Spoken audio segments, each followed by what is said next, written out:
Kisah Pati Joyodigdo, pemilik ilmu Aji Pancasona.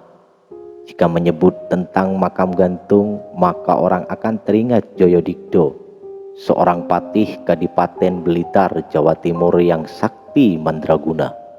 Kesaktian sang patih dikarenakan memiliki ilmu Aji Pancasona yang bisa hidup kembali ketika dia wafat apabila jasadnya menyentuh tanah.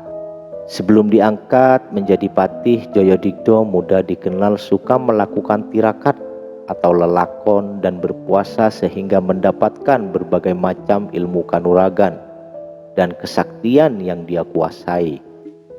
Bahkan gurunya tidak hanya berasal dari bangsa manusia saja, melainkan juga dari bangsa lelembut atau bangsa jin.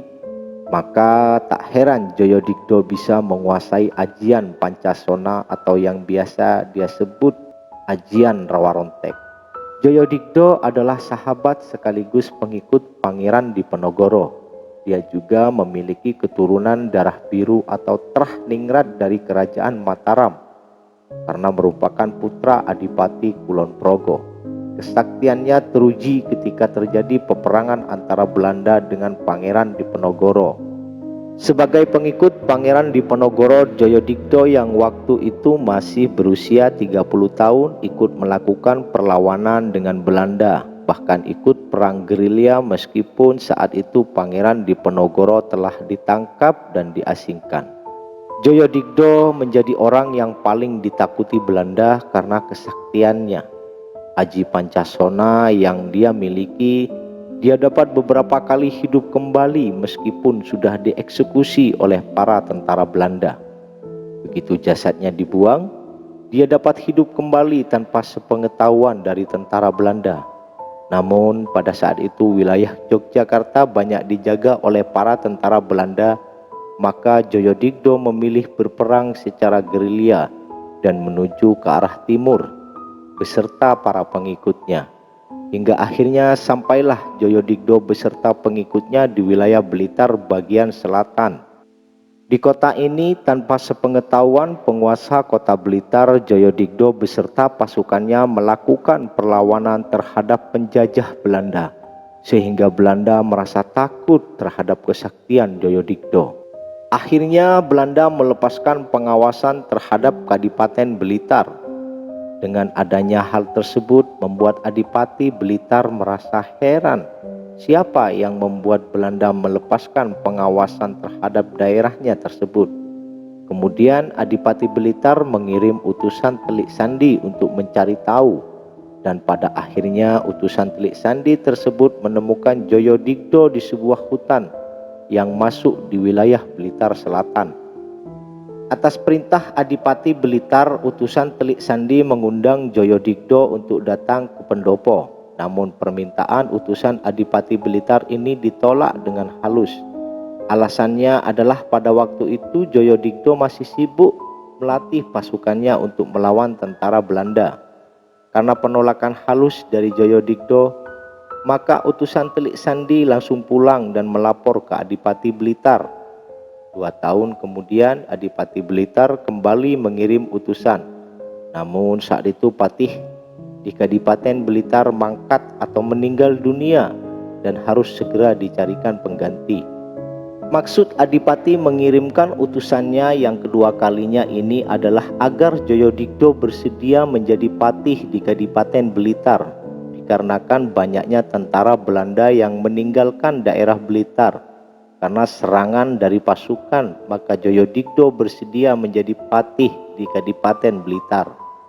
Sebagai keturunan darah biru atau Trah Ningrat yang pernah tinggal di keraton, ketika Joyodigdo diangkat menjadi patih sudah tidak asing lagi dengan sistem pemerintahannya. Maka sang patih pun mampu mengambil kebijakan yang sangat baik. Hal inilah yang membuat salut sang Adipati Blitar, sehingga sang Adipati memberinya hadiah sebidang tanah yang sekarang berada di Jalan Melati, Kota Blitar. Dari pemberian tanah tersebut, Joyodigdo akhirnya membangun rumah besar beserta keluarganya yang diberi nama Pesanggerahan Joyodigdo. Rumah yang dibangun oleh Joyodigdo ini hingga saat ini masih berdiri kokoh. Sebagai manusia biasa meskipun mempunyai aji Pancasona, Joyodigdo akhirnya wafat pada tahun 1905 di usia 100 tahun lebih. Dengan ajian Pancasona ini, seseorang tersebut akan bisa hidup kekal, abadi hingga akhir kiamat nanti. Seseorang yang mempunyai ajian Pancasona ini dikatakan hanya bisa wafat apabila tubuhnya dipisah menyeberangi sungai dan digantung agar tidak menyentuh tanah. Jika jasadnya menyentuh tanah, maka bagian-bagian tersebut akan bersatu dan orang yang mempunyai ajian ini bisa hidup kembali. Eyang Joyodigdo dikabarkan pernah wafat sehari 3 kali, tapi setiap akan dikuburkan pada saat jasadnya menyentuh tanah, maka akan hidup lagi dan langsung bangkit. Ujar Lasiman, usia 70 tahun, juru kunci makam di lokasi makam Jalan Melati nomor 43 Blitar. Beliau wafat karena ilmu Pancasona yang diambil dari sang guru yang memberikan ilmu tersebut. Guru beliau bernama Kiai Imam Sujono atau Eyang Jugo, yang wafat di usia 84 tahun karena sudah tua, lanjut Lasiman. Supaya tidak bisa hidup lagi, maka ketika Joyodigdo wafat, jasadnya digantung yang sebelumnya dimasukkan di dalam peti besi dan dikasih tiang penyangga sebanyak 4 buah yang terbuat dari besi, sehingga masyarakat Blitar menyebutnya dengan makam gantung. Makam tersebut terletak di Jalan Melati Blitar, Jawa Timur, sekitar 1 km dari makam Presiden Soekarno. Makam Eyang Sakti yakni Eyang Joyodigdo tersebut pada hari-hari tertentu banyak didatangi oleh peziarah, terutama dari kalangan spiritual.